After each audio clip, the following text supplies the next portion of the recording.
Hello दोस्तों, ये BPSC TRE 4 के लिए दोस्तों ये 9th क्लास का एनसीईआरटी का बुक है। उनका दोस्तों सभी प्रश्न का निचोड़ है। आज का दोस्तों प्रश्न है उत्तक से संबंधित अध्याय 6। तो पढ़ते हैं। 1 नंबर का प्रश्न है, पादप को जल की वाष्पीकरण से बचाते हैं तो कौन सा पदार्थ बचाते हैं? क्यूटिन नामक पदार्थ बचाते हैं। तो इनको आप लोग याद कर लीजिएगा। नेक्स्ट प्रश्न है, कॉर्क में मृत कोशिका होती है, इनको याद कर लीजिएगा। सबसे पहले रॉबर्ट हुक ने कॉर्क में ही मृत कोशिका को देखा था, मरा हुआ कोशिका को 1665 ईस्वी में। आप लोग सोचिएगा कॉर्क है कहाँ, कॉर्क कहाँ रहता है? दोस्तों ये पैर के छाल में कॉर्क रहता है, पैर के तना में। जैसे पहले जब दारू का बोतल आता था, दारू का दोस्तों बोतल ऐसे होता है, ऐसे ऐसे दोस्तों दारू का बोतल आता था पहले, यहाँ पे लगा हुआ रहता था कॉर्क। दारू की ये मान लीजिए वाइन का बोतल है, शराब का, तो यहाँ कॉर्क लगा करके यहाँ टैप मारा हुआ रहता था, प्लास्टिक का या कोई पीतल का, कोई धातु का टैप मारा हुआ रहता, बीच में कॉर्क रहता था। कॉर्क से बोतल सील किया हुआ रहता था, उसे कहते कॉर्क। फिर कुछ दिन के बाद दोस्तों ये प्लास्टिक का आने लगा था। तो दोस्तों समझ गए होंगे कॉर्क क्या है? पैर का छाल है। नेक्स्ट प्रश्न पढ़ते हैं, जो पादप की छालों को हवा और पानी से बचाता है। पैर का जो दोस्तों छाल है उसको हवा और पानी से बचाने का जो काम करते हैं पदार्थ, उसको क्या कहते हैं? उसको सुबरीन कहते हैं। इनको याद रखिएगा। नेक्स्ट प्रश्न है, अस्थि में मांसपेशियों को जोड़ना, यानी कि अस्थि किसको कहते हैं? हड्डी को। हड्डी से मांसपेशी को जोड़ना किसका काम है? तो संयोजी उत्तक कंडरा का काम है। कंडरा का काम है, जो सीमित रेशेदार उत्तक है, और इसको क्या कहते हैं? रेशेदार उत्तक कंडरा को टेंडोन, ये इंग्लिश में नाम है टेंडन, पढ़ सकते हैं। नेक्स्ट प्रश्न है, उपास्थि संयोजी उत्तक। ये है दोस्तों उपास्थि संयोजी उत्तक के बारे में हम लोग जानते हैं। इसकी ठोस अक्षरात्री प्रोटीन और शर्करा की बनी होती है। नाक, कान, कंठ और श्वास नली में भी उपस्थित रहते हैं। कौन उपस्थित रहते हैं? उपास्थि संयोजी उत्तक कहाँ कहाँ रहते हैं? यहाँ रहते हैं दोस्तों, इनको याद कर लीजिएगा पूरा। नाक, कान, कंठ और श्वास नली में भी उपस्थित रहते हैं, और ये क्या करते हैं? प्रोटीन और शर्करा बनाते हैं। इनको याद रखिएगा, जो प्रोटीन शर्करा बनाते हैं और अस्थि को जोड़ों से को चिकना बनाते हैं।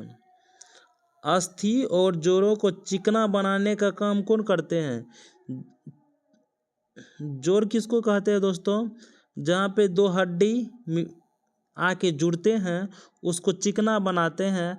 अर्थात जैसे मशीन में ग्रीस का काम होता है, वैसे ही कौन कोशिका मानव शरीर में वैसा काम करते हैं?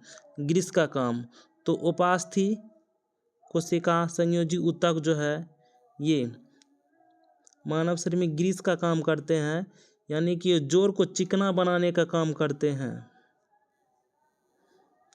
उपास्थि उत्तक संयोजी उत्तक कहते हैं।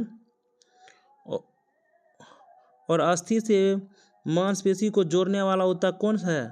तो ये है कंडरा उत्तक है। इनको याद कर लीजिएगा। सुबरीन को याद कर लीजिएगा। जो पैर और पौधों को किससे बचाते हैं? हवा से और पानी से बचाते हैं। नेक्स्ट प्रश्न, कॉर्क के बारे में आप लोग जान गए दोस्तों, ये मृत उत्तक है। क्यूटिन के बारे में आप लोग जान गए दोस्तों, वाष्पोत्सर्जन से पेड़ पौधे को बचाते हैं। तो नेक्स्ट प्रश्न अब पढ़ते हैं, नेक्स्ट प्रश्न है एरिओलर संयोजी ऊतक। इनको आप लोग दोस्तों याद कर लीजिएगा। इनको दोस्तों आप लोग याद कर लीजिएगा दोस्तों।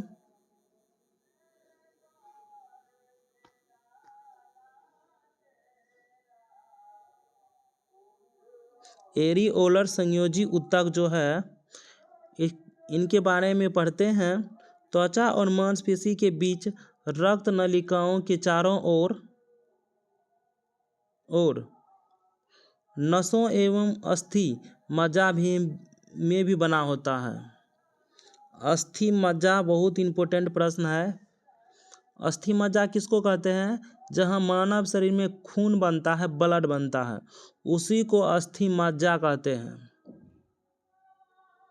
एरिओलर ऊतक संयोजी ऊतक होता है। नेक्स्ट प्रश्न है यह अंगों के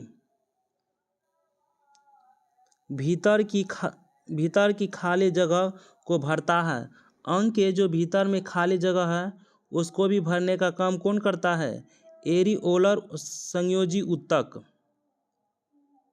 आंतरिक अंगों को सहारा प्रदान करता है। आंतरिक अंगों को सहारा प्रदान करता है और ऊतकों की मरम्मत में सहायता प्रदान करता है। कौन? एरिओलर संयोजी ऊतक। इनको आप लोग याद कर लीजिएगा दोस्तों पूरा को। ये पूरा को दोस्तों आप लोग याद कर लीजिएगा। नेक्स्ट प्रश्न है वसामय ऊतक। वसामय ऊतक के बारे में हम लोग जानेंगे। वसा का संग्रह करने वाला वसामय ऊतक त्वचा के नीचे आंतरिक भागों के बीच पाया जाता है।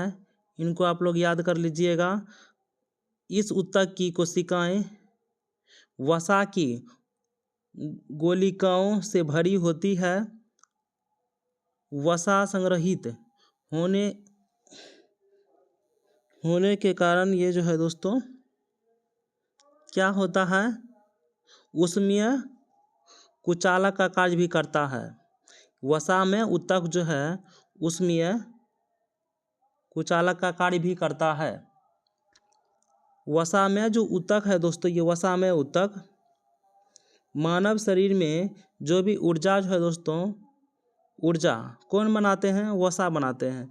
जैसे हम लोग भोजन करते हैं तो ऊर्जा के रूप में वसा इकट्ठा होता है। और जब हम लोग मान लीजिए कभी शरीर को एनर्जी का आवश्यकता पड़ता है, ऊर्जा का आवश्यकता पड़ता है, तो वहाँ दोस्तों ऊर्जा खत्म होने लगते हैं। उसी के आंतरिक भागों में पाया जाता है। इसका कहने का दोस्तों यही है कि आंतरिक भागों में पाया जाता है। इस ऊतक की कोशिकाएं वसा की गोलिकाओं से भरी होती है। जब शरीर को आवश्यकता पड़ेगा तो ऊर्जा को दोस्तों खत्म करते हैं। और दोस्तों यहाँ से प्रश्न बनेगा कुचालक। ये दोस्तों ऊष्मीय कुचालक। ये दोस्तों ऊष्मीय कुचालक जो है यहाँ से प्रश्न बनेगा ऊष्मीय कुचालक से। तो इनको दोस्तों आप लोग याद रखिएगा वसा में ऊतक को। नेक्स्ट प्रश्न है पेशीय ऊतक।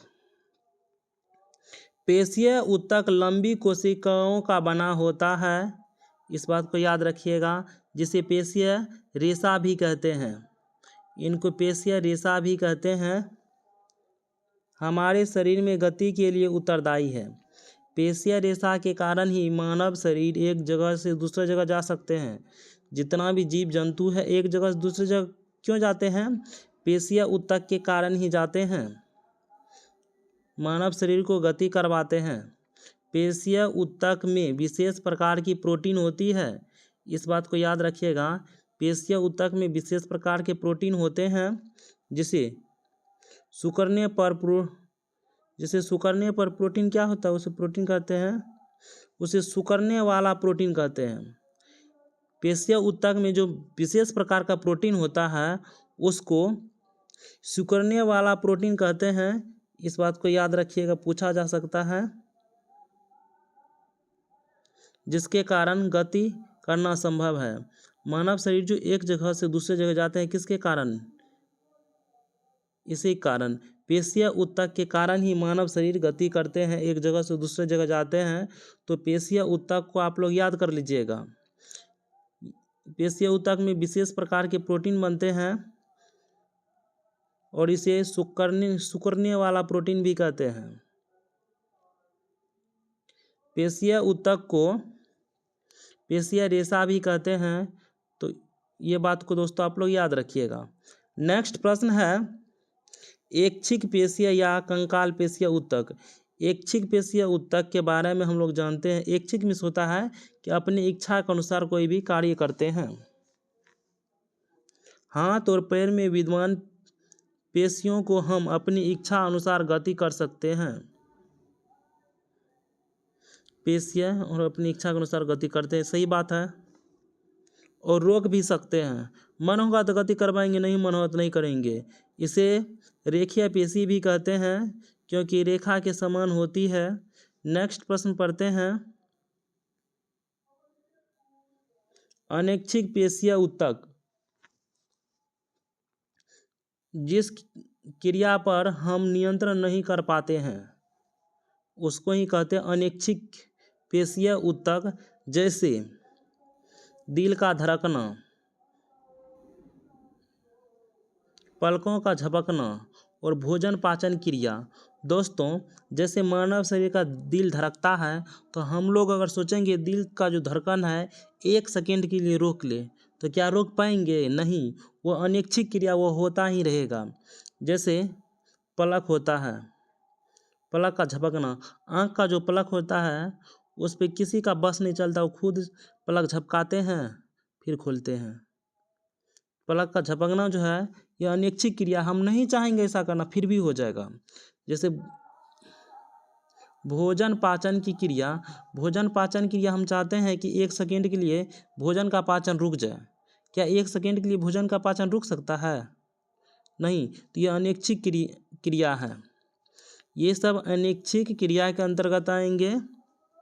अनैच्छिक पेशियाँ ऊतक के अंतर्गत ये सब कार्य आ जाएंगे। दोस्तों, अगर जिस कार्य को हम लोग रोक लेंगे, जैसे एक जगह से दूसरे जगह जाना, कुछ लिखना, उसको हम रोक लेंगे तो ऐच्छिक क्रिया के अंतर्गत आ जाएंगे, ऐच्छिक पेशियाँ ऊतक के अंतर्गत आ जाएंगे।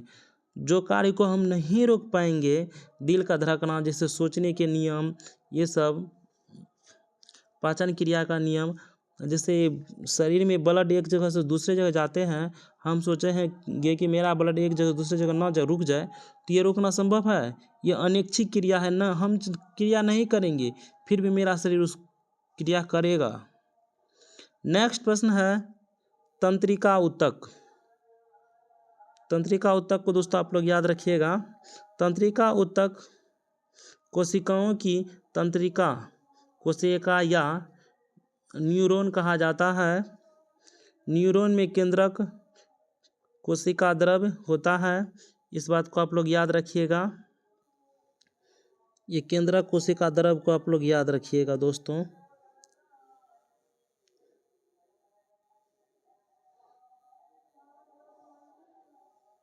इसको आप लोग दोस्तों याद रखिएगा।